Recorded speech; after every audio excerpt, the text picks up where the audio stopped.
Yun mga boss idol, here we go. Kumusta? Magandang hapon mga boss idol. Here we go sa ating mga viewers, subscribers dyan mga boss idol. Thank you so much sa mga gustong mag-DIY works, sa mga baguhan, sa wala pang knowledge, yung mga kabataan una natin dyan, yung mga pasulong pa lang na kabataan.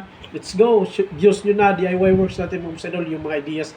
For this video, for this content, for this hapon mga boss idol, I wanna show and share mga boss idol. Pakita ko sa inyo mga boss idol yung sikreto natin mga boss idol upang maging malakas araw-araw kung ano mang gagawin nating trabaho mga boss idol at iwas sa mga sakit-sakit. Yun mga boss idol, ito yung technique natin at share ko sa inyo mga boss idol.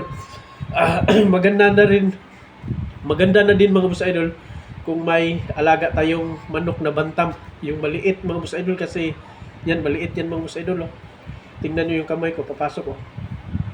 Maliit ito mga boss idol, ito ay bantam, itlog pang bantam mga boss idol. Araw-araw ko to tinitake mga boss idol. Ganito lang yung pag-take niyan mga boss idol. Tingnan niyo mga boss idol. Yan o. Yan. Tapos pag ganyan mga boss idol, taas natin kasi hindi kita. Yan. Tanggalin mo lang dun sa itaas mga boss idol. Yan.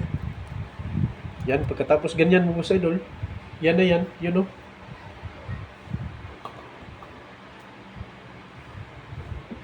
Yun, walang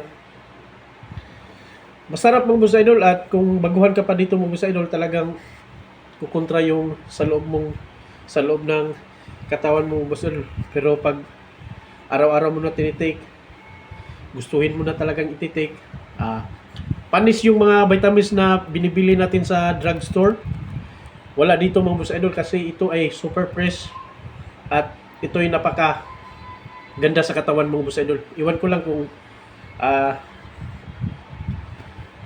kung sa inyo kaya nyo ba ito iti-take mga boss idol. Kaya hanggang dito yung videos mga boss idol. Sana may napupulot kayong idea ngayon mga boss idol.